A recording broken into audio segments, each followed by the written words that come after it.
The, excuse me. The night was a Damascene conversion into a privileged heterodoxy, like a bewitchment conferred by priests of concealed knowledge. In the end, one was grateful to discover all was perfectly lucid. It at first seemed a trial by self immolation, where the duplicitous would go mad. But in this purity of my inquiry, I survived this first encounter, perhaps the last stage of their background check. I had been permitted a careful, limited glance at the edges of a worldwide system, the existence of which had never been proven. My writings henceforth were but a fitful remembrance, not only of these most uncommon interviews, but of complex ephemera barely recordable, yet absolute. They were so utterly unforgettable that in order for the observer to function, they must be forgotten. Rendered mute by all that had been said and seen, none of which was suitable for Harvard peer review, I managed to remember a question finding a barely articulate voice. The mind, the mindset, what is required for your work? Other than the syntheses conducted by each of the six, I specialize in basic security. The foci of the other five are different. My perspective cycles among only a few realities, then repeats. Moving from window to window, I may in one view predatory opposing forces with weapons, in another daisies strewn in a field like laughter. In another, the nightingale's cry on a southern night, or an unmarked car at the wrong time of day, or sublime ranges of forests and mountains and no walls. It is the schizophrenic life of a sentient herbivore, at any moment devoured pitilessly, but living the long peace, grazing in serenity beneath untroubled skies. How do you live each day? Upon waking, I meditate on boundless tranquility and freedom. Then, through every hour, keep submerged the cold sweat, the awareness of pervasive surveillance technologies, ubiquitous cameras, facial recognition, dossiers, and databanks. I constantly recognize fearfully armed governments, the control of radical thinking, and non obeisance, the data mining for single actors and organizations beyond the state's understanding. As I walk through cities, I am cognizant of aerial, automotive, and pedestrian surveillance, the small armies of police disguised as laborers, bankers, cabbies, barflies, cocaine traffickers, and earnest fellow travelers. At this overwhelming disclosure, which at first seemed a highly functional paranoia, I noticed that Crimson was an island of contrasts. His hands were toughened from splitting cords and fire-making, at the same time without tremor, possessing a connectedness between earth and sky. Yet his careful manicured fingers seemed capable of calligraphic flourishes, the precise rotation of stopcocks, and the fine analytical measurement of exotic reagents. He he emanated an electrical excitement, suggestive of some great and wonderful secret. He unnervingly anticipated my every thought, withdrawing gently when I grew fearful of his presence. Near this remarkable being, one of the six, it seemed no time for careless trivia. How do you avoid detection? I dress, act, and speak quite conservatively, striving to be forgettable, to leave no memory. One must be a gray man, perhaps a mild accountant of little means, to hide without a trace personal responsibility for the ecstasies, the orgasmic religiosities in millions of minds. At this frank admission, he looked to the sea. I was saddened by this painful description of his dichotomy, the chilling and necessary mechanisms for covert actions coexisting with this heightened aesthetic, with his heightened aesthetic. His poetic stream of observations and acts rendered every moment deeply felt. It seemed the greatest irony that one who espouse divine unity and harmony, would suffer in such cause a lifetime of being a virtual outcast. I seized upon his assertion of mimicking common habits, mores, and clothing to appear normal, even as he controlled some vast chimerical and stealthy machine. You practice a form of social invisibility? We dress for the environment like chameleons. So there are no sartorial affectations or signals as we move unnoticed among the mainstream. No capes or long hair, or shaved skulls or tattoos, or any distinguishing features. One becomes boring visually to peers, the ultimate conformist, hopeless to underground art and fashion. Yet the women have been known to affect fascinators among the pomp of English receptions, or torn levis for a dismal bus ride to Corpus Christi. The sands were white meadows beneath the moon, drawing the brilliance of open sea. Crimson seemed a persecuted ecclesiastic, fleeing Gothic halls and cloisters, his intrigues majestic as the night horned with stars. Rather than sensing criminality, one felt the presence of great virtue. And your behavior is normal? We're considered wild men among a few, but our manner is entirely conventional, even drab or self-effacing, forsaking all recognition for the improbability of detection. We practice blending in seamlessly. Upon contact with the public, we have easy courtesies and friendly eyes, exchanging simple words as though one has nothing to hide, but also not to frighten anyone or provoke suspicion or even remembrance. White caps were racing, colliding into light showers of spray. The winds were chanting sort of litany, conjured up by fairies. But how do you remain balanced? As with Daniel among the lions, one's heart cannot be conflicted even momentarily. Such enduring duplicity must be conducted with fearless grace. The life is difficult. Only by devotion to cognitive evolution can harboring constant deceits be made honorable. I speak here not of small syntheses, 100 grams or 1,000,000 doses on occasion, but the requisite practices over decades for planetary scale batches. Crimson was not being sententious, but perceived correctly. He was the prey constantly hunted by unseen international law enforcement and intelligence agencies. I listened to this lonely warrior behind enemy lines, who spoke of a small but widespread underground that provided him with a modicum of respect, tolerance, and safety. He had committed a felony that would be penalized by life in prison, not once, but for a lifetime. It was disconcerting that in beholding his face, one saw not some cabalistic darkness, but a luminous compassion. Crimson, as one of the six, was a dedicated psychedelic manufacturer since his first exposure to a classical hallucinogen. In rare instances, my inquiry was permitted into other techniques, by which he somehow had evaded arrest for decades. I learned of the rogue chemist's methods, of the trade-off of an unthreatened life for an inspired alienation, which must not be shared, even with those he loved. He ceased his introspections for a while, then remarked, "As you say in Zen, a hairbreadth's deviation, and you are out of tune." I had never once referred to my years before Harvard as a monk at Hoshinji Monastery. The six had investigated me, somewhat undone. I suggested taking some air.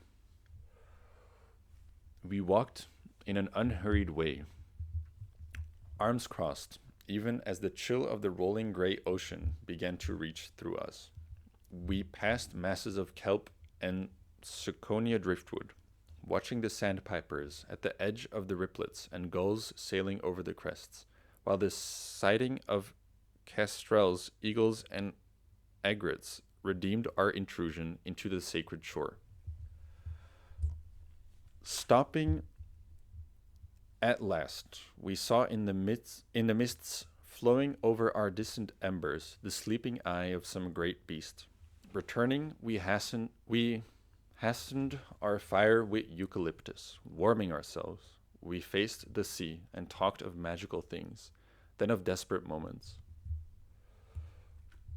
The covert lifestyle, Crimson mused, the practice necessary to support clandestine psychedelic manufacture may be applied to any severely outlawed activity. The hidden other life, terrible in its stress, requires the most delicate decisions. Metaphorically, perhaps the only way it can be described, the path is fine as a silver web, treacherous as an icy couloir. Yet success, the completion of a synthesis, is like the dawn, the end of dreams.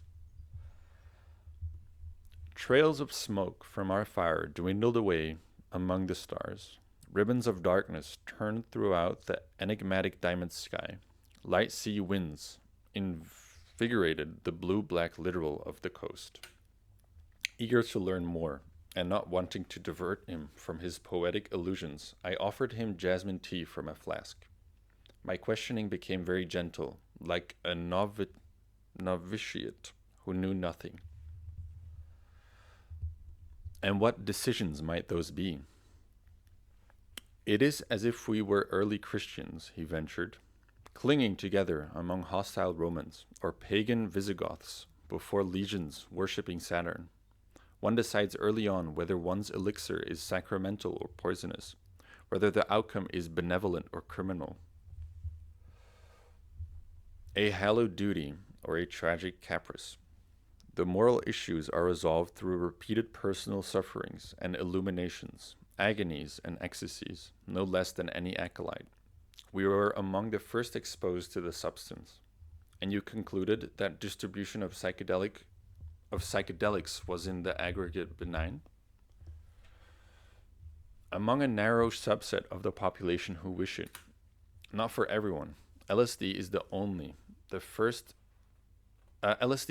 the first synthetic, non-lethal compound in an accelerating psychopharmacological revolution of evolutionary magnitude, the dimensions and social impact of which we hardly can anticipate.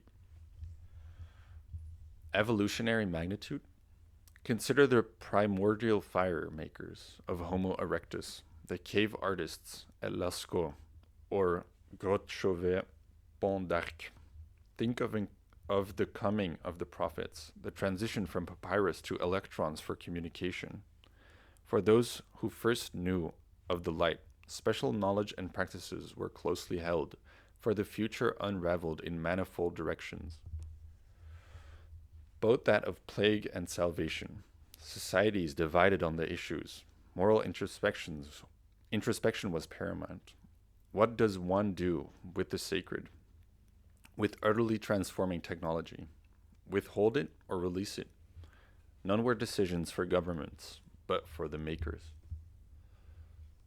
I waited for his elevated, almost scholarly discourse to resolve into actual precepts that could be recorded. Although he possessed several distinct voices, his language at this time was antiquated, Dickensian. It seemed stilted to the modern ear, as though he had spent years alone, removed in hidden settings, confronted only by Victorian literature. The writings of Virgil, St. Augustine, or Plotinus. How do you protect yourself and those who protect you? I asked, condescending both his moral imperative and his fiercely armed opposition. He looked somberly at me. Would a brief tutorial be helpful? A day in the life of a hypothetical chemist or distributor of some future drug? I assured him it would, stirring the fire gently to not distract him. Let's assume a compound that includes profound religiosity. Its adherents are persecuted, no longer by Caesar, but by governments preferring sole control over advances in neurochemistry. The same security rules would apply to clandestine chemists confronting another inevitably. The first substances significantly enchanting enhancing cognition, memory, and learning.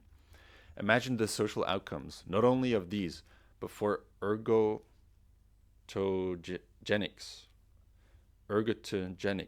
that heighten libido. Crimson, clearly safe at our obscure campfire, up this secluded coastline, began expounding with vignettes on furtive arts seldom practiced in our civilized interdependency. I remained quiet throughout the night, as he described, in staccato bursts or long reveries, how not to attract attention while constructing a type of psychological nuclear bomb. Affecting millions, it was carried easily in one's pocket in the form of a drug potent in micrograms. Although too specialized to be included in any rigorous research monograph at Harvard, his portrayals were tantalizing and interruptions unthinkable. The iron of night became fleetingly veined with trails of light, manifold spectra recalling the dialectical dreams of the first imagery. The fire behind Crimson was radiant unto a halo around him. Together here we are considering the mystical intersection of mind and brain in service of humanity. He observed even, while some regard distribution as foolhardy and criminal, others honor it. He alluded to Kabbalah's description of the 36 keepers of the mystery, men and women spread across the earth in trivial occupations, cobblers, camel herders, beggars, but upon whom the world unknownly may depend. He deliberated thus ex cathedra for some time, his words punctuated by the sharp crying of a gull, the pounding of the winter's storm surf on the beachhead. Upon the fire we placed redwood, washed down from the cloud-bound Humboldt coasts. As it steamed and snapped in the blazes, he looked intently at me. He stopped theorizing. It is better that we all teach you in small ways. There are 6 chemists. Of 4 others I shall speak. Crimson confined. We may be thought of as occupying the surface of a modern Eucharist, a crystal. While within the jewel we all prepare the sacrament individually in remote sites, but each thereafter in returning to the world is responsible for different facets. We then focus separately on practical aspects that ensure continued viability of the system. What are these practical aspects beyond the synthesis? I develop fundamental security, the habits to make arrest or seizure improbable. The others, whom we will designate by the cryptonyms indigo, vermilion, magenta, and cobalt, have different roles. We constantly share what we learn. Tell me of the others. Indigo contemplates ritual preparation of the Eucharist. The sanctity and precision of lamps, and their surreptitious transfer from site to site. Vermilion monitors distribution. He conducts downstream counterintelligence with gifted women operatives who employ forms of tantric unions, esoteric erotic practices. At this he hesitated, processing some emotional memory. He went on. Magenta is concerned with research, the future, anticipating neuroscience, the next touchstone of evolution. Cobalt considers high-level threats, infiltrates governments, and watches intelligence and enforcement agencies. Spy versus spy, together we survive. And the sixth man or woman? That discovery we must leave to you and your readers. I stacked rough pine driftwood until our ceremonial flames grew hotter and more luxuriant against the translucent purple night. With the gunshot crackling of resins, live sparks swirled upward like fireflies. The sea air cool and delicious. The sky freshened, the smashing breakers and hissing foam, finally all that could be heard. Barely visible waves, now exposed by the dissolution of mists, reflected in broad paths of light to the far edge of the waters, the fullness of the October moon, suspended in high horizontal dark clouds that curled and pointed as though in a Tibetan painting. Its lunar whiteness was of sublime and eternal beauty. Before me, a second shift in perception occurred, for the veil was removed this night. The orb seemed to possess a powerful mute aesthetic, one increasingly disturbing in its perfection. It became an apocalyptic profundity, rendering a sudden comprehension of the divine, then the irrefutable art of God. I had to turn away so that I could function, and not before its unutterable presence wildly dance and shout or kneel. As he observed my staggering glimpse, his voice arose in a grounding way, in the sepulchral tones of a vast auditorium. You wish to learn the mechanics of it all, you say? Whatever is comfortable for you, I returned, with the greatest effort. He said nothing, avoiding only with difficulty the ineffable transcendence so starkly plain before us. I managed only a few words. Your spectral arts might live forever. He hesitated at my awkward overture, then viewed internally some realm of future and past. Regaining my footing somewhat, I cautiously tried again, appealing to his historical perspective. Read one day by someone in need, a revolutionary in time of oppression, a soul on your path. Why not pass the knowledge on? Would that not be the apex of narcissistic illusion? But so it is with all true callings, from neurology to theology. Dare I say it, the prosecutor's imperative. He became pensive, then solemn. The firelight began flickering like sheet lightning, plunging us into anonymity. A small premonitory unease manifested, a tingle of disaster that labored, then fled like slow wing beats through the spoke of darkness. A stream of ants, escaping the smoking castaway pine branches, fell one by one into the fire. Crimson, down from his reveries, considered the subject. The occult life in modern times in America and Europe, Russia and Southeast Asia, the domains of my experience, excluding South America and its obscene cocaine trade, is an exercise in cultivating two or more parallel worlds and moving easily among them. A pale, rinsed dawn was breaking.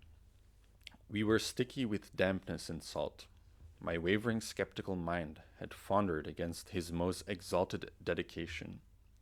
One felt a foreboding of terrible perils, for this sage spirit was encircled by genuine enemies. I pressed him with care. What are the rules of conduct? One could write a treatise on them.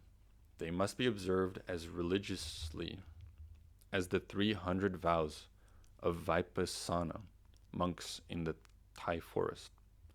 The lightest misjudgment, one is swept away from the purity of graceful practice into the cesspool of captivity. Let's call them Washington rules, as in D.C., followed so one's demise is met with dignity rather than walking abused in forlorn circles around a prison track.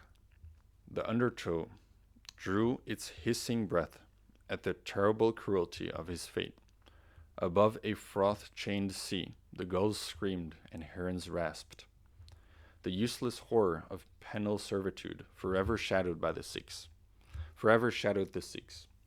Immured behind some wall, one could be driven half mad by the squalor of confinement. Beyond our fire, piles of rotted, lichen-encrusted redwood logs were trapped in moon-bright sand. I thought of the last caribou crawling in heavy snows, their shaky, frightened calves, the frolicking wolves. Washington rules, then, I agreed, quite eager to learn. It was nearing first light. He abruptly turned to go. Confused and apprehensive at perhaps overstepping my charter with invasive questions, I mumbled some apologies, then absurdly asked for his phone number. As the night had taught, he had taught far ahead of me. Experience is more inedible than rhetoric, friend. Visit San Francisco Saturday, anywhere downtown at sunrise. I'll find you. Quickened, I rushed to reply lightheartedly, recalling his penchant for many costumes. How should I dress? Bring your gym clothes, he said simply. A little smile. He then slowly raised his hand and walked away, his fire-lit body receding like a phantom into pale obscurity by the singing sea. With the weariness of this immense long vigil, I trembled quietly at his sudden disappearance. I remained crouched on the beach for hours as the fire withdrew to embers, then to ash. The moon, not unusual, fading now into the ocean. The incoming tide, like the slow pulse of the earth, erased in great rhythmic sweeps his footprints, until at last there was no trace whatsoever to be found. The dank, moist green San Francisco wharves were like a shattered fragment of an abandoned temple. A cold dawn, exhaling rising damps and flotsam under the optic of the sky. As the edge of day filtered from the Berkeley horizon, the bay bloomed with iridescence, mirages flickered across the water. My position had been chosen randomly. I looked for any movement. It seemed an unlikely place to be pinpointed, even by a crack surveillance team. The massive 19th century clock on the ferry building ticked to 4:30 a.m. Glowing in the twilight, its circumference breathed with the last effects of Crimson's fireside revelations.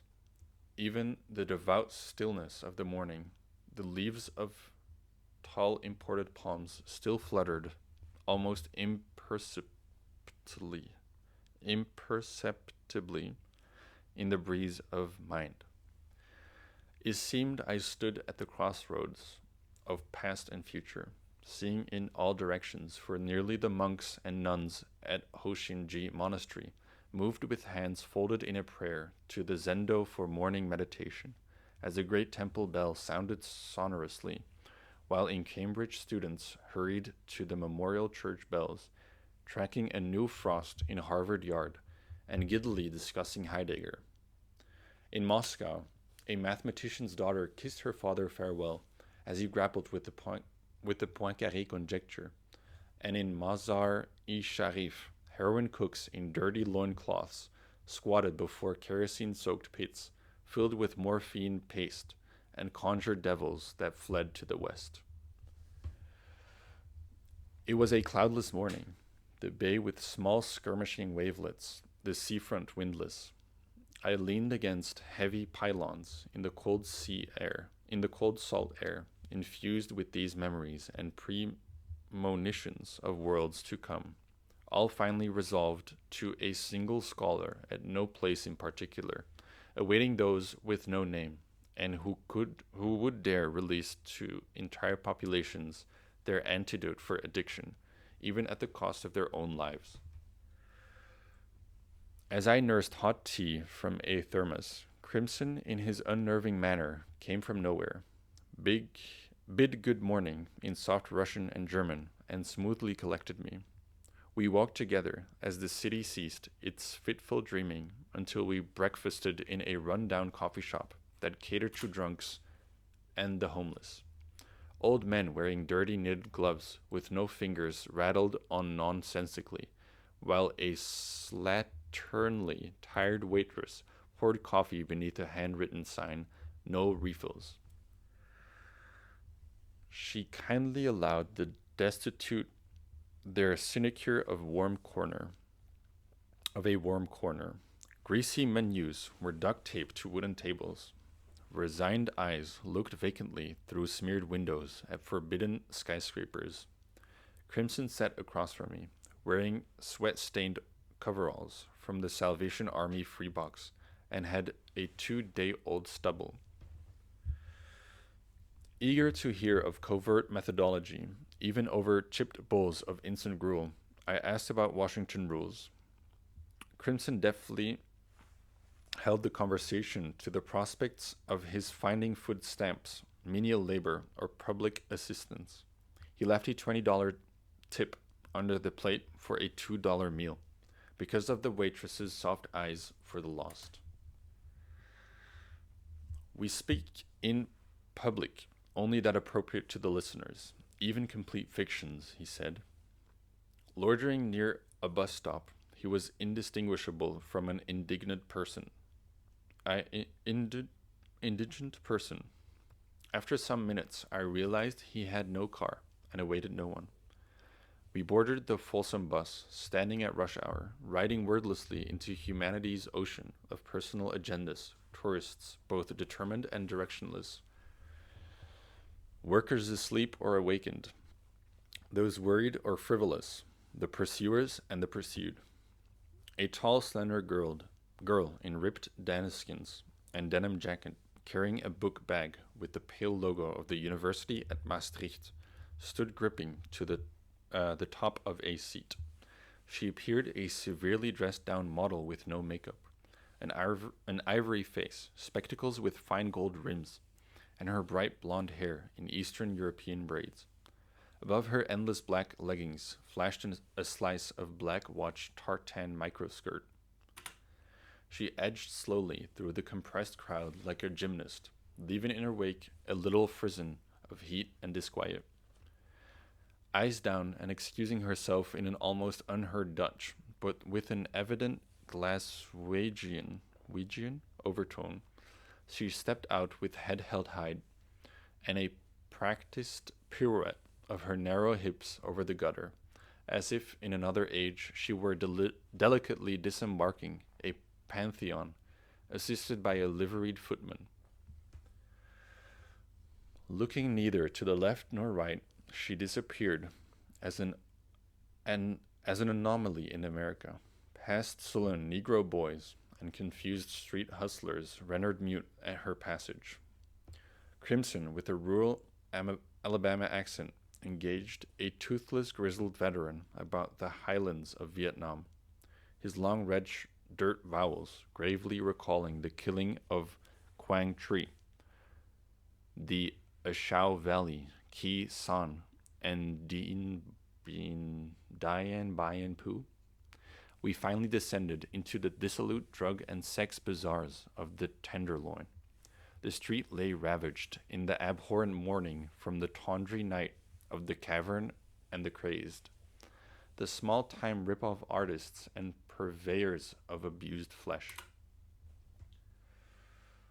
We arrived at some flop house, in part a shooting gallery for addicts, but also catering to the dispossessed who had begged enough handouts to afford a room with thick brass locks and chains and no questions. The halls had the penetrating smell of urine.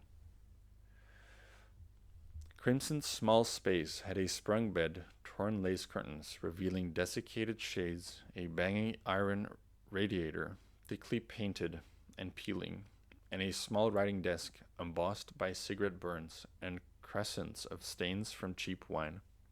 From the window down 2 floors, one saw a small enclosure from adjacent buildings that was filled with prophylactic wrappers, shattered bottles, broken glass pipes, and scorched tinfoil.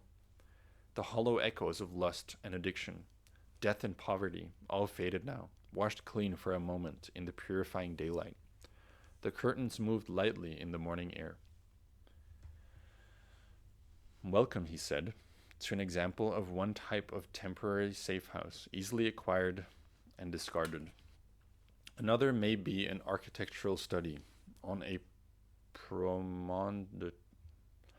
promontory above the sea, or a shepherd's cottage in an alpine valley. This kind doubles as a remainder of human frailty and of the demons we oppose through our practice, so that we don't ever forget. I said nothing, stunned not only by the fluidity of his movement among divergent worlds, by his changing appearances, dialects, mannerisms, and identities, but also by his comprehensions of the darkness.